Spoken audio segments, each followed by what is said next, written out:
wa sahbihi wa walah wala haula wala quwwata illa billah. Al-khamis, an Jabir radhiyallahu anhu annahu ghaza ma'an nabi sallallahu alaihi wasallam qibala Najdin.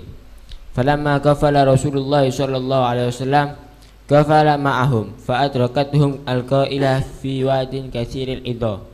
Fanazala Rasulullah sallallahu alaihi wasallam wa tafarraqa an-nasu yastadilluna bisyajar. Wa nazala Rasulullah sallallahu alaihi wasallam tahta samurah fa'allaka biha sayfahu wa nimna naumatan fa idza Rasulullah sallallahu alaihi wasallam yad'una wa idza innahu a'rabiyyun faqala inna hadha ikhtarata alayya sayfi wa ana na'im fastayqattu wa huwa fi yadihi sulta qala man yamna'uka minni qultu Allah salatan wa lam yu'aqibhu wa jalasa muttafaqun alaih.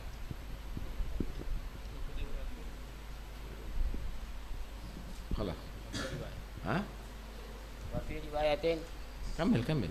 قال جابر كنا مع رسول الله صلى الله عليه وسلم بذات الرقاء فإذا أتينا على شجرة ذليلة تركناها لرسول الله صلى الله عليه وسلم فجاء رجل من المشركين وسيف رسول صلى الله عليه وسلم معلق بالشجرة فاخترته فقال تخافني قال لا قال فمن يمنعك مني قال الله. كمل.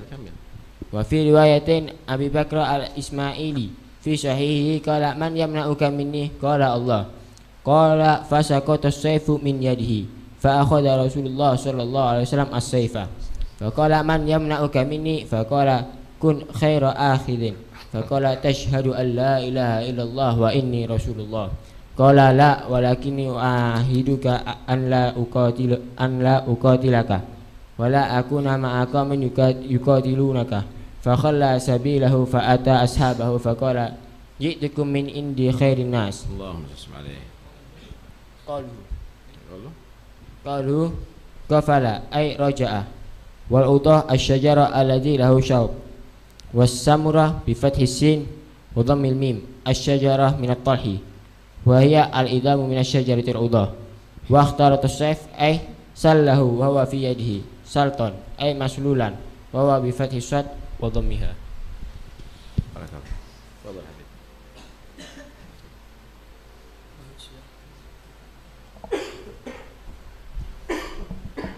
Bismillahirrahmanirrahim. Isma'u rahimakumullah. Qala radhiyallahu ta'ala anhu wa anna jami'an wa nafa'ana bi ulumih amin ya rabbal alamin. Di dalam hadis ini yang diriwayatkan oleh Jabir dan bernilai muttafaqun alaih. Saya ingin jelaskan dulu tentang nilai muttafaqun alaih. Kalau ada hadis dikatakan muttafaqun alaih, itu ada ittihadul alfaz was sanad antara riwayat Bukhari dan riwayat Muslim. Jadi kalau riwayat Bukhari dan Muslim lafaznya sama, sumber sahabatnya juga sama, maka diistilahkan oleh ulama muttafaqun alaih. Dan ini nilainya luar biasa tingginya. Tapi kalau ada hadis isi maknanya sama, tapi lafaznya berbeda, antara riwayat Bukhari dengan Muslim beda lafaz atau berbeda sumber, mungkin Bukhari dari sahabat yang satu, Muslim dari sahabat yang lain, maka biasanya disebut rawahus syaikhan atau rawahul Bukhari wa Muslim tanpa istilah muttafaqun alaih. Nah sekarang mari kita lihat di hadis yang telah dibacakan barusan, ada satu riwayat diriwayatkan oleh as-sahabi al-jalil Jabir radhiyallahu anhu, di mana beliau bercerita annahu ghaza ma'an nabi sallallahu alaihi wasallam qibala Najdin. Jadi beliau bercerita bahwa dulu beliau bersama para sahabat yang lainnya pernah berperang bersama Nabi alaihi salatu wassalam, yaitu di sekitar arah Najd. Najd itu adalah satu wilayah di luar Hijaz Atau kalau sekarang ini kita ke Saudi Arabia, itu ibu kota Saudi, Riyadh dan sekitarnya, itu disebut Najd. Jadi jazirah itu ada Hijaz, ada Najd. Hijaz itu meliputi Mekah, Madinah, Jeddah, Taif, itu semua disebut Hijaz. Nah, di luar itu yang menuju sampai ke Riyadh, sampai ke sebelah timur sana, itu disebut Najd. Nah, jadi suatu ketika diceritakan oleh Jabir, beliau berangkat berperang bersama Nabi ke arah Najd. Ini kalau kita lihat penjelasannya nanti, ini tempatnya di satu gunung yang disebut Gunung Dhatir Riqa. Karena itu peristiwa ini disebut Ghazwah Dhatir Riqa. Tapi ada juga yang mengatakan perang Dhatir Riqa itu bukan karena nama gunungnya Dhatir Riqa. Karena pada saat perang tersebut hawa luar biasa panasnya, sampai banyak para sahabat yang kerusakan daripada sendal-sendal dan sepatu mereka, yang akhirnya mereka menggulung, yaitu kaki mereka ditutup dengan balutan, dengan kain yang tebal untuk menahan panas. Nah, sobekan kain balutan itu disebut riqa. Nah, karena itu disebut perang Dhatir Riqa. Ini terjadi di tahun ke-6 Hijriyah. Kita lanjutkan. Falamma qafala Rasulullah sallallahu alaihi wasallam, qafala ay raja'a. Jadi tatkala Rasulullah sallallahu alaihi wasallam pulang kembali, yaitu daripada perang Dhatir Riqa, qafala ma'ahum, maka dalam hal ini Jabir radhiyallahu taala anhu pun ikut pulang kembali, yaitu bersama Nabi kita Muhammad sallallahu alaihi wasallam. Di tengah jalan fa'adrakat humul qailah, yaitu di tengah jalan mereka itu diajak oleh Nabi untuk istirahat. Al-qailah, al-qailulah, yaitu tidur sejenak di waktu siang, qailulah untuk melepas lelah. Nah, ini biasa dilakukan oleh Nabi kita Sayyiduna Muhammad sallallahu alaihi wasallam. Dan menariknya dalam safar pun ini enggak ditinggalkan oleh Nabi. Nah, begitu di perjalanan Nabi ajak istirahat, berhenti qailulah bersama para sahabat fi wadin katsiril idah, yaitu di satu lembah yang banyak semak pohon durinya. Al-idah itu pohon-pohon yang berduri. Nah, kemudian setelah itu fatafaraqan nasu, maka para sahabat Nabi menyebar. Mereka masing-masing cari tempat untuk berteduh, cari tempat untuk istirahat.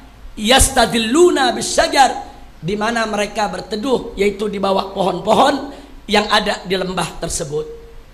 Wa nazala Rasulullah sallallahu alaihi wasallam tahta samurah. Nabi pun alaihi salatu wasallam ikut istirahat di bawah sebuah pohon besar. Samurah ini pohon besar tapi ada durinya. Nah, saya nggak paham kalau di Indonesia pohon apa itu. Jadi sejenis pohon besar tapi ada durinya dan bisa dipakai untuk berteduh. Nabi istirahat di bawah pohon tersebut. Fa'allaqa biha saifahu. Nabi alaihi salatu wasallam menggantungkan pedangnya di pohon tersebut dan beliau tertidur. Nah, yang menarik lagi di sini yaitu para sahabat menceritakan wa nimna naumatan, kami pun istirahat tidur sejenak. Tapi tatkala lagi asyik tidur, tiba-tiba mereka mendengar di mana faida Rasulullah sallallahu alaihi wasallam yad'una. Kemudian tatkala mereka baru sekejap tidur, mereka mendengar suara Nabi memanggil mereka. Nah, kemudian mereka berkumpul. Mereka datang kepada Nabi yang memanggil mereka. Begitu mereka temui Nabi, apa yang terjadi? Wa idza indahu a'rabiyun. Ternyata di samping Nabi, di hadapan Nabi ada seorang Arab, Arab Baduy dari gurun, dari gunung. Faqala, kemudian Nabi berkata alaihi salatu wassalam kepada para sahabatnya, inna hadza, sesungguhnya orang ini ikhtarata alayya sayfi, yaitu menghunuskan kepadaku pedangnya. Pedangnya dihunuskan. Jadi ternyata waktu Nabi tidur, orang Arab ini datang, lihat Nabi tidur, pedangnya digantung di pohon, pedang itu diambil oleh orang ini, dicabut yaitu daripada sarungnya, kemudian dia bangunkan Nabi dengan pedang tersebut dan dihunuskan ke arah leher Nabi, saudara.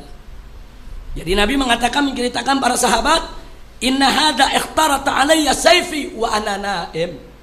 Jadi dia ambil, aku punya pedang, dia hunuskan kepadaku sementara aku sedang tidur. Fastaiqadtu, kemudian aku bangun dari tidur, kata Nabi, wa huwa fi yadihi sultan, sultan hay maslulan. Jadi ada kitab dikarang oleh ulama kita As-Saiful Maslul, yaitu ala khatimir rasul atau ala syatimir rasul, pedang terhunus, yaitu untuk mereka yang menghina atau meremehkan, mencela daripada Rasulullah sallallahu alaihi wasallam. Nah, kemudian di sini dikatakan orang ini menghunuskan pedangnya kepadaku sambil seraya berkata, man yamna'uka minni, siapa yang bisa mencegah atau membelamu daripadaku saat ini? Jadi siapa yang bisa menolongmu? Siapa yang bisa mencegah perbuatanku? Siapa yang bisa sekarang ini mencegah aku untuk tidak melukaimu? Kemudian apa jawab Nabi alaihi salatu wassalam? Qultu Allah. Nah, di sini ada kata salatan diterangkan oleh Syarihul Kitab, itu daripada kitab Nushatul Muttaqin. Yang dimaksud salatan di sini as-su'al wal jawab. Jadi bukan salatan lil jawab fakat, as-su'al wal jawab. Jadi orang tadi bertanya lagi kepada Nabi, man yamna'uka minni? Nabi menjawab lagi, Allah. Ditanya sekali lagi, man yamna'uka minni? Nabi menjawab lagi, Allah. Nah, dalam riwayat ini kemudian disebutkan berhenti sampai di sini, tapi dalam riwayat lain yang kita bisa baca di bawahnya disebutkan setelah Nabi mengucapkan Allah, orang tadi bergetar dan dia tidak mampu memegang daripada pedang Nabi alaihi salatu wassalam. Pedang itu terjatuh, kemudian Nabi yang memungut pedang tersebut. Kali ini Nabi yang menaruh di leher orang tadi. Nabi yang balik bertanya, man yamna'uka minni? Siapa sekarang yang bisa menolongmu daripadaku? Nah, kemudian orang tadi mengatakan kepada Nabi, yaitu jadilah engkau sebagai seorang pembalas yang baik. Maksudnya pembalas yang baik, maafkanlah, jangan diambil hati. Kemudian Nabi menawarkan kepada dia untuk masuk Islam. Ketika itu dia menolak, tidak mau masuk Islam. Tapi dalam riwayat berikut, mari kita lihat, tatkala Nabi menawarkan dia untuk mengucapkan syahadat, dia mengatakan la walakinni uahiduka alla uqatila. Aku tidak masuk Islam, tapi aku berjanji kalau aku tidak akan memerangimu lagi. Bukan itu saja, wala akuna ma'a qaumin yuqatiluna, dan aku juga tidak akan pernah ada bersama orang-orang yang memerangimu.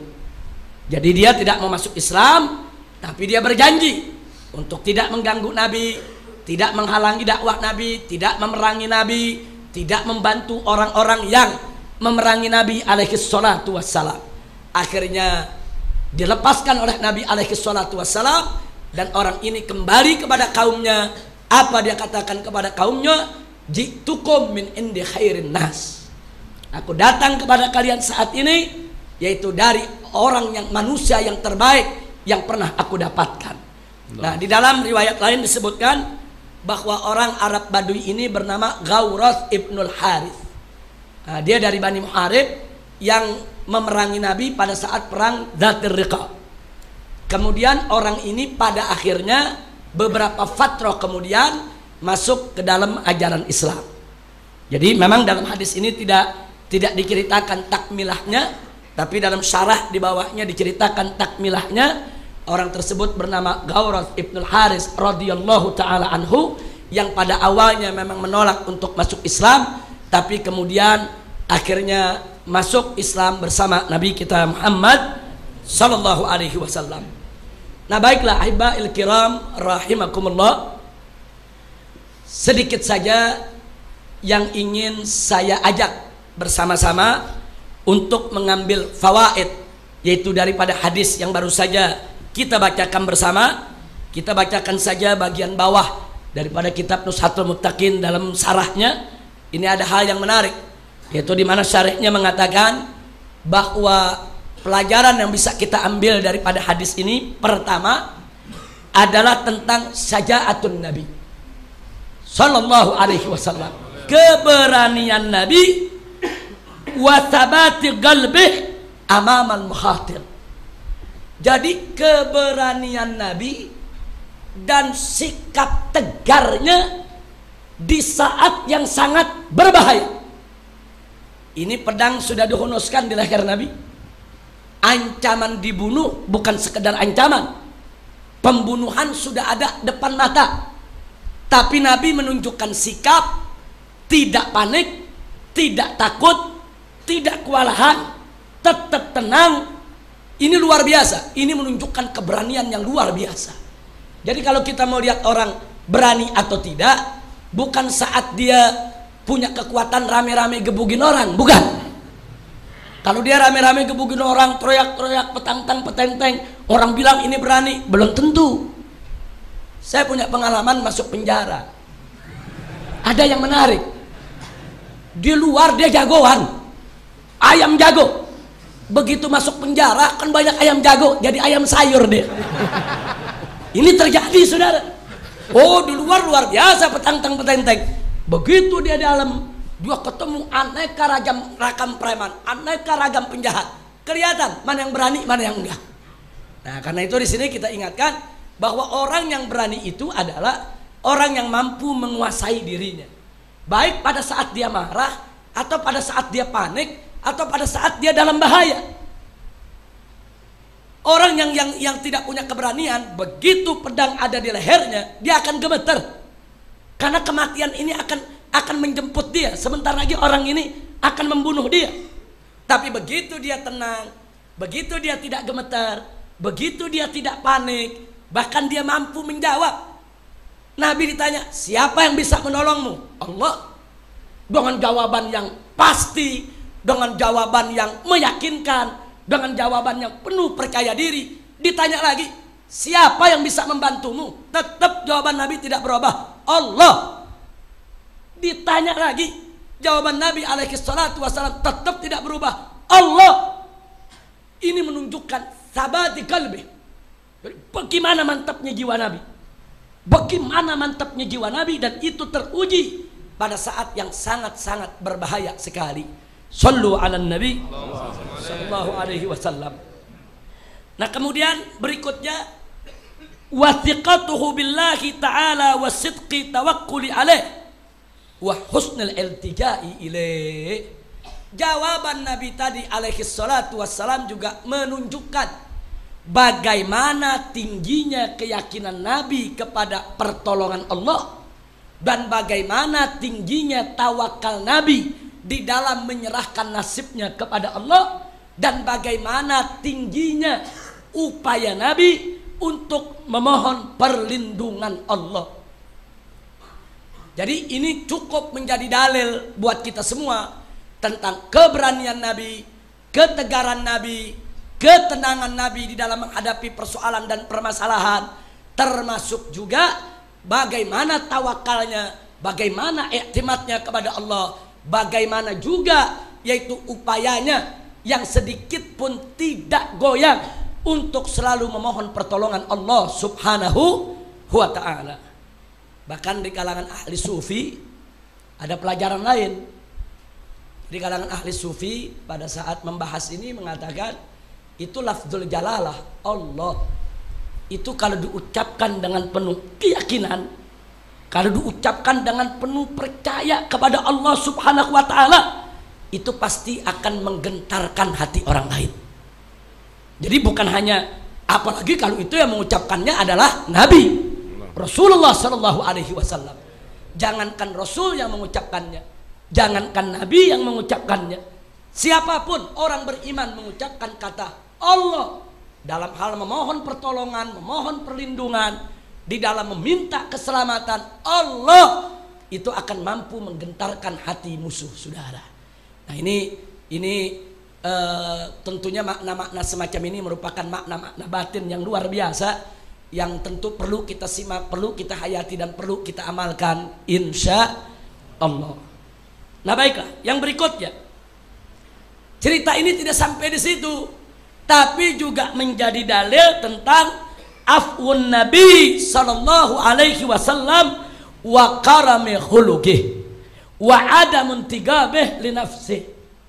Jadi menunjukkan bagaimana pemaafnya Nabi alaihi salatu wassalam, dan bagaimana Nabi tidak pendendam hanya untuk kepentingan pribadi, saudara. Nah, ini satu sikap yang tentunya sangat-sangat luar biasa. Saya jadi teringat apa yang pernah dikatakan oleh Al-Imam Ad-Dibai dalam As-Siratun Nabawiyah yang kita kenal dengan nama kitab Maulid Diba, di mana di sana dikatakan salah satu sifat Nabi, keistimewaannya adalah wa ya'fu 'anil dzambil ladzi fi haqqihi wa sababi wa idza duji'a haqqullah lam yakun ahadun li ghadabi. Jadi di situ disebutkan bahwa Nabi ini wa ya'fu, mudah memaafkan. 'Anil dzambil ladzi fi haqqihi wa sababi, yaitu dari kesalahan-kesalahan dosa orang lain yang terkait karena urusan pribadinya. Makanya kita lihat di dalam sejarah, manakala ada kesalahan seseorang terhadap Nabi menyangkut urusan pribadi, Nabi tidak pernah mengambil balas. Nabi diludahi, Nabi tidak ambil balas. Nabi disirami pasir, Nabi tidak ambil balas. Nah, jadi hal-hal ini luar biasa. Kenapa? Karena memang Nabi tidak pernah mengambil balas untuk kepentingan pribadi. Tapi jangan lupa, idza du'i'a haqqullah. Tapi kalau hak Allah yang dilanggar, hukum Allah yang dilanggar, lam yakun ahadun li ghadabi. Tidak ada seorang pun yang mampu berdiri tegak di hadapan Nabi untuk mencegah kemurkaan Nabi alaihi salatu wassalam. Nabi lembut, Nabi santun, Nabi sabar, tapi pencuri tetap dipotong tangannya. Nabi santun, Nabi ramah, Nabi sabar, tapi zani muhson tetap dirajam sampai mati. Nabi sabar, Nabi santun, Nabi lembut, tapi Masjid Dirar yang disalahgunakan oleh orang-orang munafik untuk tafrik bainal mukminin diperintahkan oleh Nabi untuk dirubuhkan dan dibakar. Jadi kalau untuk urusan kepentingan agama, Nabi tegak berdiri untuk menegur itu. Tapi kalau urusan pribadi, Nabi alaihi salatu wassalam tidak pernah ambil peduli, bahkan beliau begitu mudah untuk memaafkan. Nah, karena itu di sini mungkin sekedar catatan saya ingin tambahkan, memang dalam mengkaji sejarah kita mesti komprehensif. Ada riwayat menunjukkan Nabi dihina, Nabi diam. Tapi ada riwayat lain menunjukkan Nabi mengatakan para sahabatnya bahwa ada seseorang yu'dhihi, seseorang menyakitinya. Kemudian Nabi bertanya kepada sahabat, siapa yang bisa menyelesaikannya? Sahabat angkat tangan, Nabi izinkan berangkat, orang tersebut dibunuh, saudara. Nah, ini terjadi terhadap beberapa tokoh Yahudi, baik yang laki maupun yang perempuan. Dan ini riwayatnya semua yaitu maktubah, marwiyah fi kutubil hadis ahli sunnah wal jamaah, dan nilainya sahihah. Nah, sekarang bagaimana untuk kita mengkomparasikan atau menghubungkan satu hadis dengan yang lainnya? Jangan sampai sebagian hadis kita ambil, sebagian hadis kita tinggalkan. Nah, maka itu ada satu uraian yang cukup menarik, yaitu disampaikan oleh para ulama kita bahwa Nabi alaihi salatu wassalam tatkala dihina, disakiti, tidak membalas, bisa dikarenakan beberapa sebab. Satu, karena memang itu urusan pribadi yang beliau tidak mau bawa masuk ke urusan agama. Urusan pribadi beliau mudah memaafkan. Atau yang kedua, karena fiqhud dakwah, karena adanya kepentingan untuk memahami dakwah, seperti yang Nabi lakukan tatkala malaikat datang ingin menghancurkan kota Taif. Waktu ahlinya menghina Nabi, menganiaya Nabi, mengusir Nabi, tapi Nabi mengatakan kepada sang malaikat tadi, la bal arju an yakhruja min aslabihim man yu'minu billahi wa rasulih. Jangan kau hancurkan mereka. Bahkan aku berharap di suatu hari nanti akan lahir keluar dari keturunan mereka orang-orang yang beriman kepada Allah dan Rasulnya. Artinya di sini ada fiqh dakwah yang diinginkan oleh Nabi. Tapi kan mereka udah menghina Nabi, mereka udah mencerca Nabi, bahkan menganiaya Nabi. Jangan lupa, yaitu di mana di antara doa Nabi juga yang sering beliau bacakan, Allahumma hdi qaumi fa innahum la ya'lamun. Ya Allah berikan petunjuk kepada kaumku karena mereka nggak tahu apa-apa. Nah ini yang saya maksudkan tadi fiqhud dakwah. Nah termasuk fiqhud dakwah juga untuk mengukur kekuatan diri. Kenapa waktu di kota Mekah Nabi dipojokkan, sahabat ditindas, ada yang dibunuh, kok umat Islam nggak melakukan perlawanan? Kok Nabi tidak angkat pedang untuk perang? Nah ini juga fiqhud dakwah. Belum waktunya Nabi lakukan itu. Kalau Nabi ingin berperang sendiri, pasti Allah akan membantunya. Kalau Nabi ingin angkat pedang sendiri, pasti Allah akan mengerahkan malaikatnya untuk menolongnya, memerangi orang-orang kafir Quraisy. Tapi Nabi tidak lakukan itu, karena Nabi tidak memikirkan kepentingan pribadi sendiri, tapi Nabi juga memikirkan umatnya. Karena itu di dalam banyak hal Nabi tidak sedikit-sedikit mengandalkan mukjizat, sedikit-sedikit mengandalkan mukjizat, tidak. Tapi Nabi ajarkan kepada umatnya tentang sabab musabab. Oh, kalau mau melawan kekuatan orang kafir yang begitu banyak, kita perkuat diri dulu, kita persiapkan diri dulu. Ini sunnatullah. Dan Nabi sangat-sangat menghormati sunnatullah dalam rangka untuk mendidik umatnya. Nah itulah karenanya kenapa hinaan kepada Nabi di kota Mekah tidak dibalas, di Taif tidak dibalas. Nah karena ada fiqhud dakwah, dan sebagian lagi karena memang ada menyangkut urusan pribadi Nabi, dan Nabi adalah seorang yang sangat pemaaf. Berbeda dengan saat Nabi di Madinah. Ada pengemis buta di pasar, setiap hari Nabi berderma bersedekah, saudara, kepada orang tadi. Tapi tiap hari juga orang tadi mencaci maki Nabi. Nah, ini menarik, tiap hari dicaci maki Nabi, tiap hari Nabi sedekah. Kenapa kok nggak dibunuh? Ini menghina Nabi. Itu tadi, Nabi anggap ini orang nggak tahu apa-apa, ini hanya urusan dakwah, ataupun Nabi menganggap ini urusan pribadi, jangan dibawa kepada urusan agama, sehingga Nabi tidak mengambil balas. Tapi ada sejumlah orang Yahudi yang menghina Nabi. Nabi utus sahabatnya untuk membunuh mereka, saudara. Loh kenapa? Karena orang-orang tadi menghina Nabi secara sistematis, secara struktural, bukan urusan pribadi. Dia datang dari rumah ke rumah, dia datang dari kampung ke kampung, dia datang dari majelis ke majelis, mencaci maki Nabi, menghina Nabi, sehingga Nabi melihat ini bukan urusan pribadi, ini urusan agama. Nabi sebagai seorang Rasul, Nabi sebagai utusan Allah, tentu bagian daripada urusan agama. Begitu bagian dari urusan agama ini mau dirobohkan oleh seseorang, Nabi tidak akan pernah diam, saudara. Makanya Nabi utus sahabatnya untuk membunuh yang bersangkutan. Nah karena itu, jadi jangan kita tolak juga riwayat yang Nabi mengutus orang untuk membunuh orang yang menghina Nabi. Makanya kenapa? Yaitu Al-Imam As-Subki mengarang kitab As-Saiful Maslul, yaitu alaman sabar Rasul, yaitu pedang terhunus bagi orang-orang yang mencaci maki Nabi, yang menghina Nabi. Di kitab tersebut dirincikan belasan hadis di mana Nabi alaihi salatu wassalam memerintahkan sahabat untuk membunuh para penghina Nabi Muhammad sallallahu alaihi wasallam. Nah, oleh karenanya ketika Sayyidina Khalid bin Walid radhiyallahu taala anhu berdialog dengan Malik bin Nuwairah. Malik bin Nuwairah ini salah satu pimpinan kelompok yang tidak mau membayar zakat, menganggap syariat zakat sudah batal dengan wafatnya Nabi. Kemudian diperangi oleh Sayyidina Abu Bakar Siddiq radhiyallahu taala anhu. Dan Sayyidina Abu Bakar mengirim Sayyidina Khalid bin Walid radhiyallahu taala anhu. Begitu terjadi dialog, Khalid menyampaikan kepada Malik, "Ya Malik," karena Khalid kenal orang ini. Dikatakan, "Ya Malik, zakat itu kewajiban dari Allah dan telah disampaikan kepada kita oleh Nabi Muhammad sallallahu alaihi wasallam." Lalu apa kata Malik? "Muhammad sahibuk." Jadi kalau orang Jawa bilang Muhammad koncomu, begitu jawabnya. Muhammad sahibuk, Muhammad temen ente.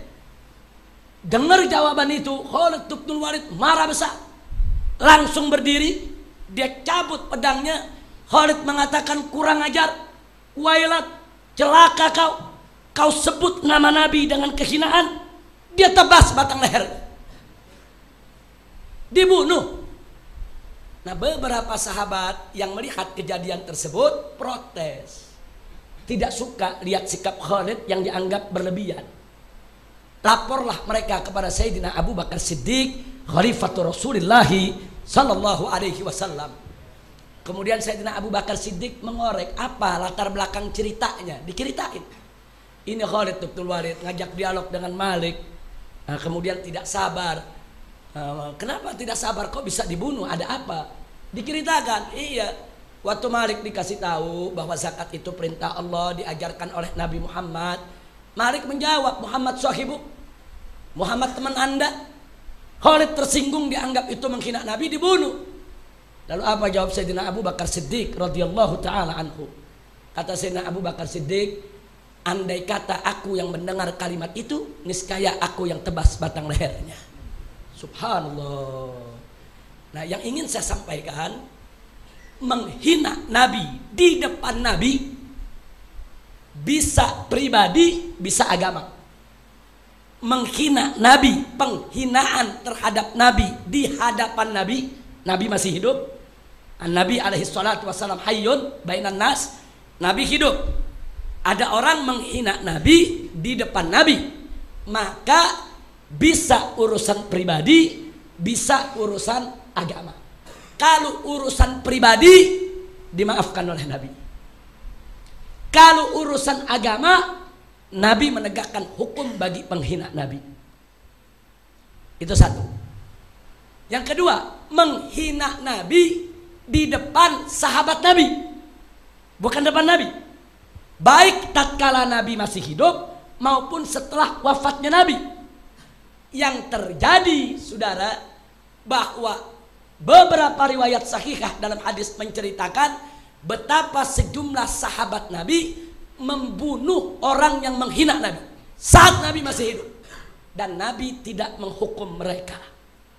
Jadi ada satu sahabat Nabi yang tunanetra, buta mata, saudara, punya perempuan di rumah yang melayani dia. Tiap hari kerjaannya mencaci maki Nabi. Dia sabar, dia nasihati, dia kasih peringatan. Tapi perempuan ini nggak berubah, terus setiap hari seperti itu. Sudah berbulan-bulan. Akhirnya sahabat Nabi yang buta ini suatu malam setelah ikut majelis dengan Nabi, ba'da sholat isya, duduk sebentar bersama Nabi, pulang ke rumah. Sampai di rumah istri perempuannya ini lagi caci maki Nabi. Dikasih peringatan, nggak mau, diancam, nggak ngerti. Akhirnya begitu dirasakan perempuan tadi sudah dekat dengan dia dan dia punya pedang kecil, akhirnya perempuan itu ditusuk dan dibunuh. Geger kota Madinah. Ada seorang sahabat Nabi yang buta membunuh perempuannya yang melayani dia selama ini, yang masakin dia, yang siapin pakaiannya, yang melayani segala keperluannya. Akhirnya begitu besok sholat subuh, dikumpulkan oleh Nabi semua sahabat bersama orang ini. Ditanya, kenapa kau membunuh? Itu kan perempuan yang selama ini membantumu, meringankan beban tugasmu. Orang ini mengatakan, ya Rasulullah, aku sudah tidak kuat ya Rasulullah. Terus menerus dia mencaci makimu, menghinamu, aku sudah tidak kuat. Aku tidak mampu untuk menahan lagi kemarahanku untuk membelamu ya Rasulullah. Karena itu dia aku bunuh dan aku siap untuk menerima sanksi hukumnya. Nah, lalu apa yang dinyatakan oleh Nabi, saudara? Nabi mengatakan di hadapan sahabat, fa innaha muhdarud dam. Ketahuilah oleh kalian, ishadu, saksikanlah bahwa perempuan yang dibunuh oleh orang ini halal darahnya ditumpahkan. Orang tadi kemudian diminta oleh Nabi kembali ke rumahnya, tidak dihukum oleh Nabi, saudara. Jadi menghina Nabi di depan Nabi bisa pribadi, bisa agama. Kalau pribadi Nabi maafkan, kalau agama Nabi hukum. Menghina Nabi di depan sahabat bukan pribadi. Bagi sahabat itu bukan pribadi, itu urusan agama. Karena yang dihina adalah Rasulullah yang wajib kita imani, yang termasuk salah satu rukun iman yang harus kita yakini akan kerasulannya. Jadi kalau ada orang menghina Nabi, berarti menghina kerasulan, menghina kenabian, menghina keyakinan, menghina agama, maka itu bukan urusan pribadi lagi. Nah ini sengaja maaf saya jelaskan ini karena pada saat terjadi penghinaan terhadap Nabi, saudara, saya dan kawan-kawan sejumlah habaib bersikap cukup keras untuk membela Nabi alaihi salatu wassalam. Tapi ada sejumlah oknum yang mengatakan, kenapa itu Rizik harus marah? Nabi aja dihina nggak marah kok. Nabi yang punya diri dihina nggak marah, pemaaf. Lah kok si Rizik Nabi dihina marah? Nah ini yang perlu saya luruskan ya ikhwah. Nabi dihina kalau pribadi memang tidak marah. Urusan agama Nabi marah. Makanya ada orang-orang Yahudi yang menghina Nabi, dibunuh oleh Nabi dengan perintah Nabi. Tapi kalau Nabi dihina depan sahabat, dibunuh oleh sahabat. Enggak ada sahabat mengatakan, oh saya tidak bunuh, itu urusan pribadi saya. Enggak ada. Kenapa? Karena Nabi dihina depan sahabat, itu bukan pribadi, pasti urusan agama. Nah maka itu kami melihat, kalau Nabi dihina di depan kami di zaman sekarang ini, itu bukan urusan pribadi, itu urusan agama. Tinggal tergantung kita kembalikan yang menghina. Dia menghina karena bodoh atau bagaimana? Kalau dia bodoh ya kita ajarkan. Kalau dia nggak tahu hukum ya kita beritahu. Nah kalau memang dia muslim yang salah berucap yustata, dia harus dituntut untuk bertobat. Tapi kalau ternyata dia setelah diberitahu dikasih ilmu musirrun ala satmir rasul wasabbih, wajib untuk kita tindak. Nah ini karenanya yang ingin saya sampaikan. Jadi hadis yang kita baca tadi luar biasa, menunjukkan sifat pemaaf Nabi yang begitu tinggi. Tapi pemaafnya Nabi, lembutnya Nabi, sabarnya Nabi, santunnya Nabi tidak mengurangi sedikit pun ketegasan beliau di dalam menegakkan hukum. Yang terakhir, sampai Nabi mengatakan dalam satu hadisnya kepada Usamah bin Zaid radhiyallahu taala anhuma, tatkala meminta yaitu dispensasi hukum terhadap kasus seorang perempuan dari Bani Makhzum yang mencuri, yang mau dipotong tangannya. Kemudian sekelompok orang mengirim Usamah untuk melobi Nabi, menanyakan apakah masih ada dispensasi peringanan hukum. Nabi mengatakan dengan tegas kepada Usamah bin Zaid, ya Usamah, innama halaka man kana qablakum. Sesungguhnya umat sebelum kamu dulu binasa karena persoalan semacam ini. Idza saraqa fihimus syarif tarakuhu. Kalau ada orang terhormat, orang dianggap terpandang mencuri, ditinggalkan. Wa in saraqa fihimud dhaif yuqam alaihil had. Tapi kalau ada orang lemah, wong cilik yang mencuri, wah baru dihukum dengan berat, baru ditegakkan hukum. Akhirnya Nabi bersumpah, waimullah law anna Fatimah binta Muhammadin saraqat laqattu yadaha. Demi Allah, jangankan perempuan itu yang kalian bela, karena ada sekelompok orang yang bela itu perempuan, minta keringanan. Nabi memberikan perbandingan. Jangankan perempuan itu yang kalian bela, andai kata putriku sendiri, jantung hatiku, kecintaanku, coba-coba berani mencuri, aku potong tangannya. Nah ini hadis tidak merendahkan Siti Fatimah Zahra radhiyallahu taala anha. Bahkan hadis ini menunjukkan rif'ah manzilati Fatimah Zahra indallah wa inda rasulih. Justru menunjukkan tingginya kedudukan Fatimah Zahra di sisi Allah dan Rasulnya. Jadi Nabi memberikan contoh dengan perempuan yang paling tinggi kedudukannya, Sayyidatun Nisa'il Alamin. Dengan kata lain, kalau perempuan yang kedudukannya paling tinggi saja tidak kebal hukum, apalagi perempuan yang lain. Subhanallah. Dan ini hadis juga menunjukkan betapa adilnya Nabi. Hadis ini juga menunjukkan betapa Nabi santun, Nabi lembut, Nabi sabar, Nabi pecinta, Nabi penyayang, Raufur Rahim. Sampai sifat Allah Ra'fah dan Rahmah itu diberikan juga buat Nabi, Raufur Rahim. Nabi seorang yang penuh belas kasih. Tapi cintanya Nabi, kasih sayang Nabi, lembut Nabi, sabar Nabi tidak menghalangi beliau untuk tetap tegas di dalam menegakkan hukum Allah subhanahu wa ta'ala. Nah itu saja yang bisa saya sampaikan. Lau kana sahihan faminallahi subhanahu wa ta'ala, lau kana khata'an faminni wa minasyaitanir rajim. Fanastaghfirullahal azim li wa lakum wa li jami'il muslimin wal muslimat. Wassalamualaikum warahmatullahi wabarakatuh. tadi apa namanya diterangkan bahwa Nabi Shallallahu Alaihi Wasallam mengambil pedang dan menghunuskan kepada si Arabi tadi itu. Kemudian Nabi Shallallahu Alaihi Wasallam menawarkan masuk Islam, dia tidak mau. Kemudian ambil muahadah, perjanjian tidak akan memerangi dan bergabung dengan orang memerangi Rasulullah Shallallahu Alaihi Wasallam. Sebenarnya bukan berarti sifat yang baik ketika diserang kemudian tidak ada ketegasan. Kalau kita ini diserang kemudian diem diri, itu berarti menjadikan orang-orang yang menyerang semakin brutal nantinya. Kita bisa bayangkan kalau penjajah di Indonesia tadi itu kita diemkan diri, kemudian dia akan semakin jadi brutal. Harus ada perlawanan, cuma perlawanan di sini adalah ketegasan. Jadi perlawanan di sini adalah bukan kebencian tapi ketegasan. Nah, ketika Nabi Shallallahu Alaihi Wasallam menyatakan orang tadi itu sudah pasrah, nggak mampu dan minta kun khaira akhidin, jadilah orang yang bagus ketika membawa pedang, maka Nabi Shallallahu Alaihi Wasallam memaafkan karena orang ini sudah pasrah, tidak ada perlawanan. Malah Nabi Shallallahu Alaihi Wasallam membiarkan orang tadi itu untuk pulang. Dan dari sikap yang demikian ini akhirnya Nabi bukan hanya diakui oleh kawan, tapi lawan pun juga. Lawan mengakui, Nabi berani. Lawan mengakui, Nabi tegas. Lawan mengakui, Nabi juga pemaaf.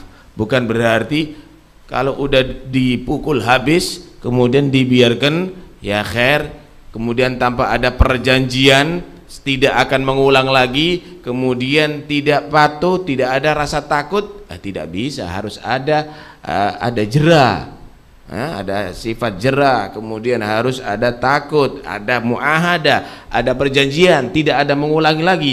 Itu adalah adil. Jadi sama-sama dengan katakan man istughdiba falam yaghdab fahuwa himar. Kalau ada orang yang dipancing-pancing, dipukul habis, tetap ada diem. Ini bukan manusia, ini himar, ini keledai ini. Ya, jadi sekali lagi, cuma perlu digarisbawahi Habib Rizik tadi menerangkan tadi itu bukan asal bunuh-bunuh ente ya. Itu harus diukur betul siapa yang berbicara. Ini jangan orang stres yang berbicara. Kemudian dia berbicara atas dasar jahil, ya tugasnya kamu yang punya ilmu untuk mengajarkan. Tapi kalau dari musuh yang memang sengaja menghina Nabi, maka itu sudah layak. Ente bisa bayangkan Nabi misalnya dicaci maki ada di Denmark seperti begitu, udah layak. Mau diapain? Mau kita anggap apa lagi? Mau kita takwil apa lagi? Nah, jadi jangan asal-asalan, wah anak kepingin Khalid jadi Khalid bin Walid, anak tebas dah semuanya. Inti bukan Khalid bin Walid, inti preman juga kalau model begitu. Karena itu harus diukur juga kepada siapa Anda tadi menghadapi dari itu. Saya kira itu.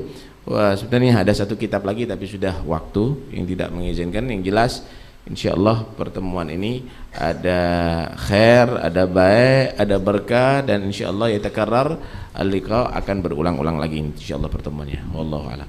Hadal qasidah khtimiyah.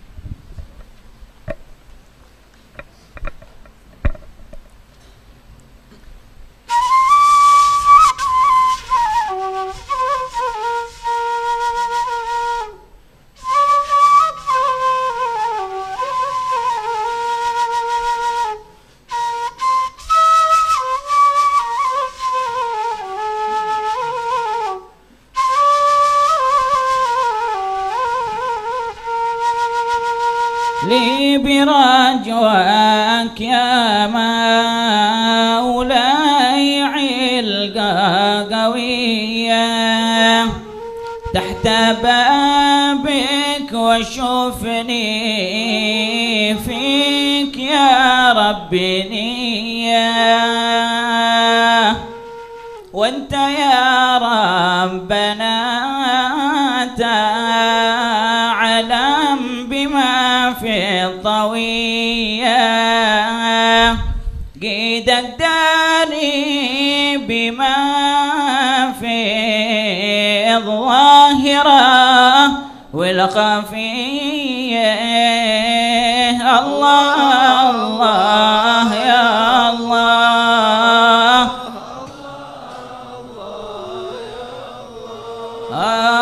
والصلاة على المختار خير البرية.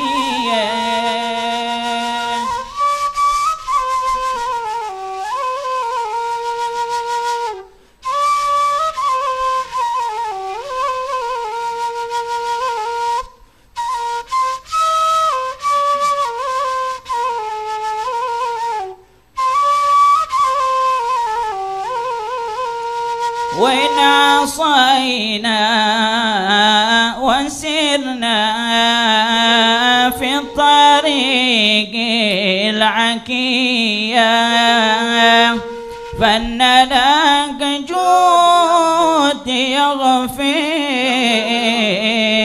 ذنبنا والخطية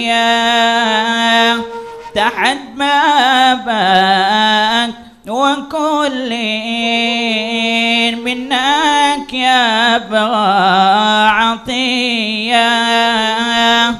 يا الله اسلك بنا نهج الطريق سوية. الله الله يا الله.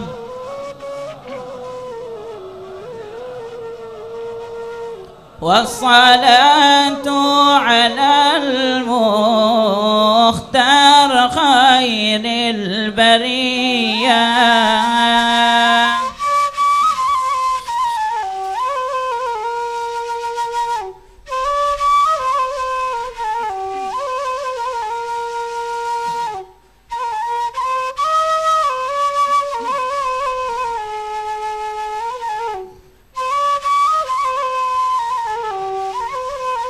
الله في طريق النبي والسادة العلوية يا مجيب استجب واعجل بشربة هنية واصل أعمالنا يا ربنا والطوية واكفنا ربنا شر الهوى والدنيا. الله الله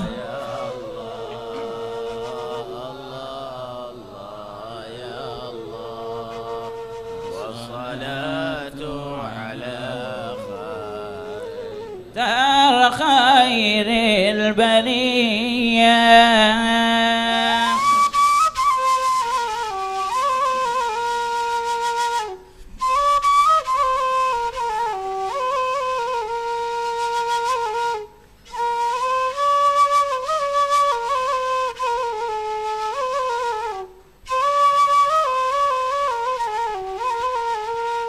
بختنا بالنبي هو كنزنا والخبية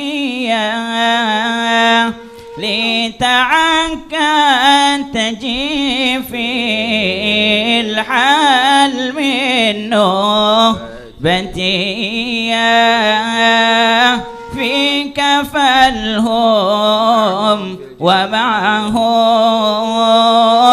في الجنان العليا عند طه النبي المختار خير البرية وين دعيناه للبلوى يزيل البنية ولو صلوا عليه إنه إمام سرية. الله الله يا الله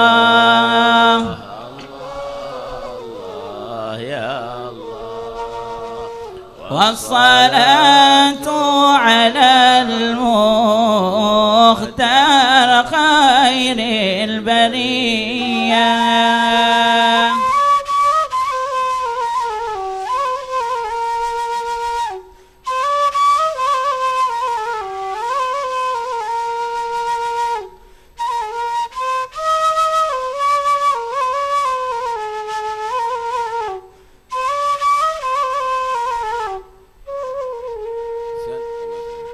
اللهم صل أفضل صلاة على أسعد مخلوقاتك سيدنا محمد وعلى آله وصحبه وسلم عدد معلوماتك ومداد كلماتك كلما ذكرك وغفل عن ذكرك وذكره الغافلون. اللهم صل أفضل صلاة على أسعد مخلوقاتك سيدنا محمد وعلى آله وصحبه وسلم عدد معلوماتك ومداد كلماتك وغفل عن ذكرك وذكره الغافلون. اللهم صل أفضل صلاة على أسعد مخلوقاتك سيدنا محمد وعلى آله وصحبه وسلم عدد معلوماتك ومداد كلماتك كلما ذكرك وذكر الذاكرون. ربنا انفعنا بما علمتنا، رب علمنا الذي ينفعنا، رب فقهنا وفقه أهلنا وقرابات لنا في ديننا مع القدر أنثى وذكر ترتضي قولا وفعلا كرما، وارزق الكل حلالا دائما وأخل أتقيا علما، نحظى بالخير ونكفى كل شر كل شؤون، وأقر بالرضا منك العيون، اقضي عنا ربنا كل الديون قبل أن تأتينا رسل المنون، واغفر واستر أنت أكرم من ستر، وصلاة الله تغشى المصطفى من إلى الحق دعانا والوفاء بكتاب فيه للناس، وعلى الأهل الكرام الشرفاء، وعلى الصحب مصابيح الغرر. اللهم اهدنا بهداك واجعلنا ممن يسارع في رضاك، ولا تولنا وليا ولا تجعلنا ممن خالف أمرك وعصاك، وحسبنا الله ونعم الوكيل.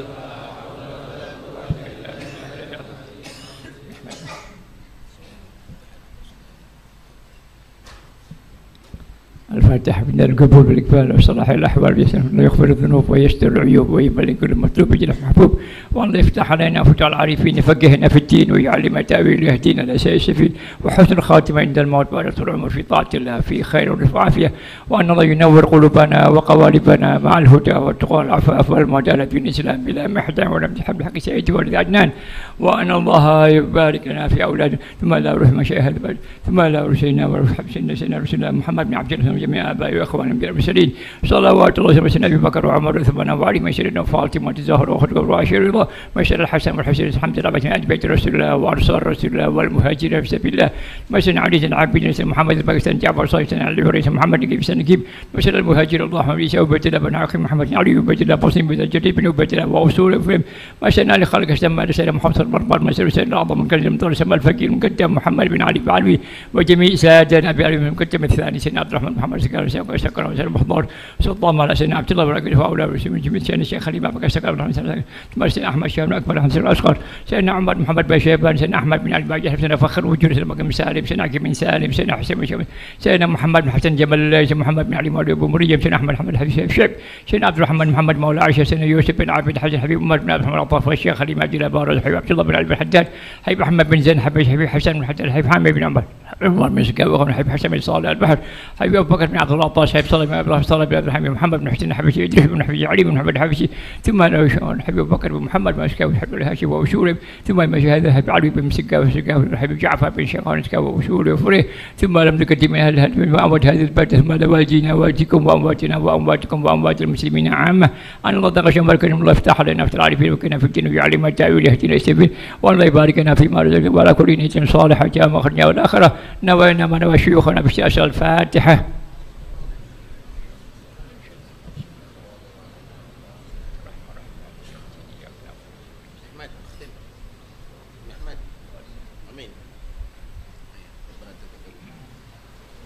ربنا تقبل منا انك انت السميع العليم.